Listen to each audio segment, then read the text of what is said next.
I used to think my marriage with Ethan was stable. Not perfect but stable. We had our routines. Work during the day, dinner together when possible, and quiet nights in front of the television. Lately though, I had started to notice the cracks. He was distant, distracted, often buried in his phone, half smiling at something on the screen but rarely sharing with me what it was. I didn't push too much. I told myself every marriage has phases, ups and downs. But a quiet ache was growing inside me, an ache that whispered about the attention I wasn't receiving anymore. When Ethan told me that his old friend Jordan was coming into town, I didn't think much of it. He spoke of him with a kind of nostalgic warmth I hadn't heard from him in a long time. "We used to do everything together," he said, almost boyish. I nodded and smiled, happy he was excited, though I couldn't help wondering why this friend had never come up before. The night Jordan arrived, I answered the door while Ethan was still getting ready upstairs. Jordan stood there in the frame, taller than I expected, with a confident smile that seemed to take over the space between us. His voice was smooth when he introduced himself, and when our eyes met, something unspoken passed that I quickly forced myself to ignore. I led him in, making small talk, offering him a drink. His laugh was easy, and there was a kind of playfulness in the way he moved, like he was always in on a secret. When Ethan came down, the two of them fell into their old rhythm quickly. They talked about high school pranks, late-night drives, and all the kind of stories that leave someone like me, someone who hadn't been part of that chapter, feeling like an outsider. I didn't mind at first. It was sweet watching Ethan come alive with that kind of energy. But Jordan's eyes would drift to me between sentences, quick glances that lingered just a moment too long. My chest tightened each time, and I found myself shifting in my seat to hide the way it affected me. After dinner, the three of us sat in the living room with drinks in hand. Ethan was already tipsy, laughing too loudly, repeating stories I'd heard 3 times over. At one point, Jordan leaned back in his chair, stretched, and said with a mischievous grin, 5, 6, maybe 6 times tonight. Ethan laughed, shaking his head. "You're always exaggerating, man." The moment seemed to pass like a harmless joke, but my cheeks grew warm.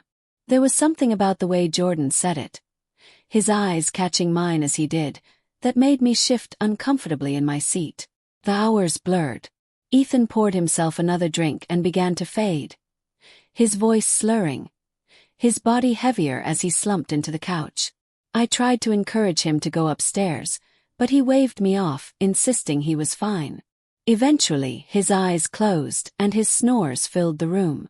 Jordan and I were left alone in the low light of the living room, the air suddenly thicker, harder to breathe.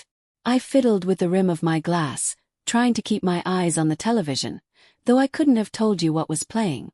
Jordan shifted closer on the couch, not enough to touch but enough for me to notice. "You don't say much," he said, his tone softer now, stripped of the playful banter he'd used with Ethan. "But I can tell you're listening." I gave a nervous smile, unsure how to respond. His presence was magnetic in a way that unsettled me. I wanted to get up, clear the glasses, do anything to break the tension, but my legs felt frozen. "You and Ethan go way back," I finally said, my voice steadier than I felt.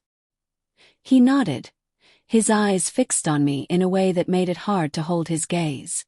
"Yeah. But I think I should have known you sooner." The words hung in the air, bold, daring.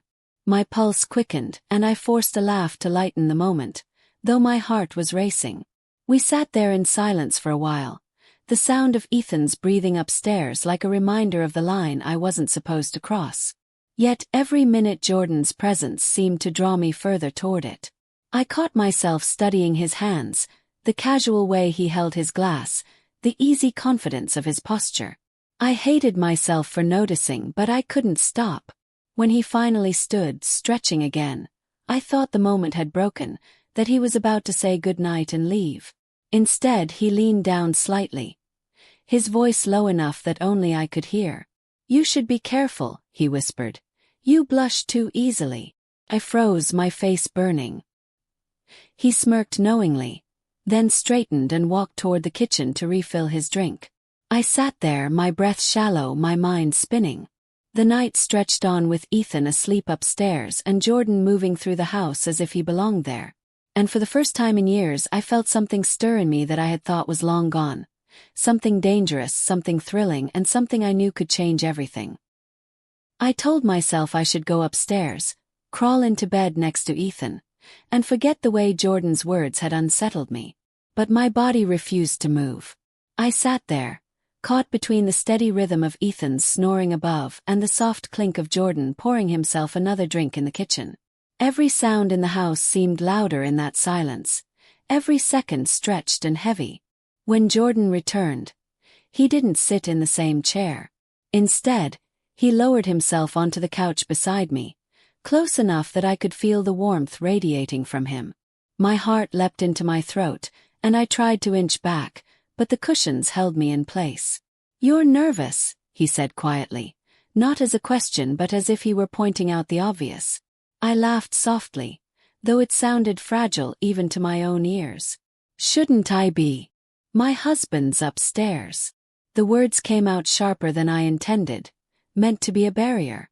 But Jordan only smiled, tilting his glass in my direction. "That's why it's exciting," he murmured. His tone wasn't mocking, it was steady, certain, almost daring me to argue. I looked at him then, really looked, and saw the confidence etched in every line of his face. He wasn't unsure of himself the way Ethan often was. He wasn't distracted or distant. He was right there, focused entirely on me. I should have stood up, should have ended it there. Instead, I asked the question that had been humming in my mind all evening. "What did you mean earlier? 5, 6 times." He chuckled, low and soft, setting his glass on the table. "I meant exactly what you think I meant. Some things are worth repeating." His eyes locked on mine, unflinching, and I felt the ground shift beneath me. My cheeks burned, and I turned my gaze away, but it was too late. The tension between us had crossed into something neither of us could ignore. Jordan leaned closer, so close that his shoulder brushed mine. The simple touch sent a spark through me, dangerous and undeniable. My body betrayed me, leaning into it even as my mind screamed that I shouldn't. His hand rested on the back of the couch, his arm stretching behind me, not touching but enclosing me in his space. "You don't have to say anything," he whispered, his breath brushing my ear. "I can feel it." I swallowed hard, my fingers tightening around my glass. I wanted to deny it, to push him away, to claim the high ground of loyalty. But the truth was raw and undeniable. I did feel it. The thrill, the danger, the intoxicating attention I hadn't tasted in years. My silence was an answer, and Jordan took it. When his lips brushed mine, it wasn't sudden. It was deliberate, slow, as if giving me every chance to turn away. I didn't. The glass slipped from my hand onto the carpet, forgotten, and I let myself be pulled into a moment that shattered every boundary I thought I held. The guilt came instantly, wrapping itself around my chest even as my body leaned closer. My mind flashed with Ethan's face, his trust, his laugh from earlier. But Jordan's hands were on me now, firm and certain, and my breath caught as the world narrowed to just the two of us. I whispered his name once, a last attempt to anchor myself, but it came out weak, more like a plea to continue than to stop. He responded with that same smirk I had seen earlier, the one that told me he knew exactly what he was doing, and exactly what I wanted even if I couldn't admit it. The night unraveled quickly after that. One line blurred into the next, then vanished altogether. The living room faded into shadows, the house into silence, until all I could hear was my own heartbeat and the memory of Jordan's earlier words echoing like a dare in my head. It didn't happen once. It didn't stop after a single stolen moment. Each time I told myself this is the last, but the rush of it pulled me back in deeper and deeper. 5, 6, maybe more. He had said it like a joke, but it became prophecy. I couldn't deny him, and I couldn't deny the part of myself that had been waiting for something to awaken it.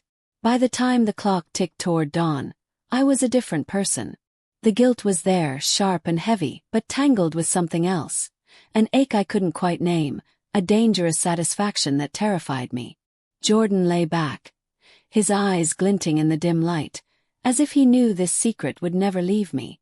I gathered myself silently, slipping away to the kitchen, splashing water on my face as if it could wash away the betrayal etched into me. Upstairs, Ethan stirred in his sleep, still completely unaware. My chest tightened at the sound, the weight of what I had done pressing down hard. When I returned, Jordan caught my wrist gently, pulling me back toward him. "You'll think about this tomorrow," he said, his voice low and calm. "But tonight, it's just ours." His words chilled me even as they comforted me, because deep down I knew he was right. Tonight belonged to us, but tomorrow would belong to the guilt. The first rays of sunlight cut through the blinds when I finally stirred awake. I wasn't in my bed. I was still on the couch, wrapped in a throw blanket I didn't remember pulling over myself. Jordan was gone. The faint trace of his cologne lingered in the room, blending with the stale scent of spilled alcohol. My heart dropped as the memory of the night came rushing back, sharp and merciless. For a moment, I wished it had all been a dream, a reckless fantasy born from loneliness. But the ache in my body, the disheveled cushions, the broken rhythm of my breathing told me otherwise. I had crossed a line I could never uncross. Upstairs I heard movement, Ethan waking up. My stomach tightened. I smoothed my hair with trembling fingers, forced myself to stand, and began tidying the living room as if cleaning could erase what had happened.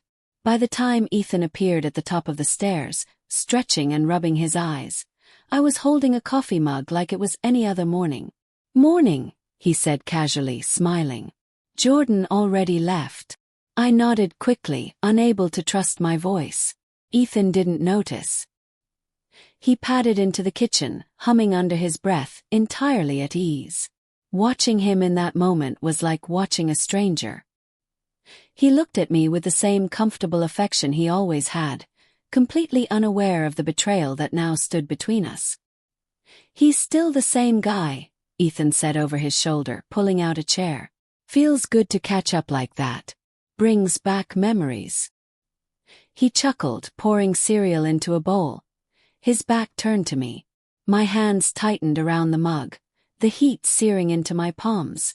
I forced a laugh to join his, though it came out hollow.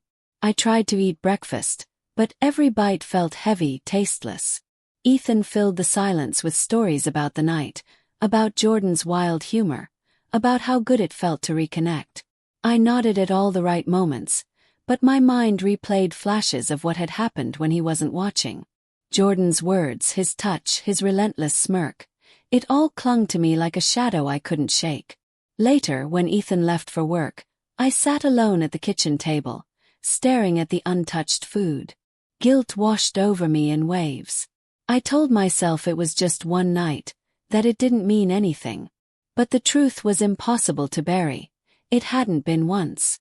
It hadn't been innocent. I had let it happen again and again until I lost count.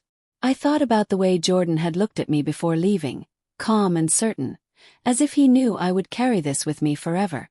There was no promise between us, no talk of a future, just a shared secret sealed by silence. And somehow that made it worse. It wasn't love. It wasn't even lust. It was a choice, a betrayal I couldn't undo. I wandered upstairs to the bedroom. Ethan's side of the bed was unmade, the faint warmth of his body still lingering in the sheets. I sat on the edge, staring at the space where he had slept peacefully while I shattered our vows downstairs. The weight of it pressed down on me, and I buried my face in my hands. As the day wore on, I tried to return to normal. I answered emails, folded laundry, went through motions that made me look like a wife holding it all together. But every ordinary task felt stained. When my phone buzzed with a new message, my heart leapt in panic, but it wasn't Jordan. It was nothing at all, and yet I still felt exposed. That night, when Ethan came home, he kissed me on the forehead and asked how my day had been. I smiled, lied, and asked about his instead. He talked easily, unaware, trusting. And I nodded, laughed in the right places, and tried to ignore the storm raging inside me. But when I lay down beside him in bed, my eyes wide open in the dark, the words came back. Jordan's voice low and certain. 5, 6, maybe 6 times tonight. It echoed like a curse, like a truth I could never escape. I tried to silence it, tried to push it down, but it pulsed through me with every heartbeat. Ethan shifted beside me, murmuring something in his sleep, and I turned away, clutching the blanket tightly around me. I told myself it was over, that it would never happen again, that I would bury it so deep no one would ever know. But deep down I knew the memory would haunt me, because it wasn't just the act. It was the thrill, the danger, the part of myself I had unlocked and couldn't lock away again. The house was quiet, Ethan breathing softly beside me, the night stretching endless ahead. I closed my eyes, but sleep wouldn't come. Only the memory of Jordan's smirk, the weight of my guilt, and that phrase repeating over and over, until I almost whispered it aloud. 5, 6, maybe 6 times.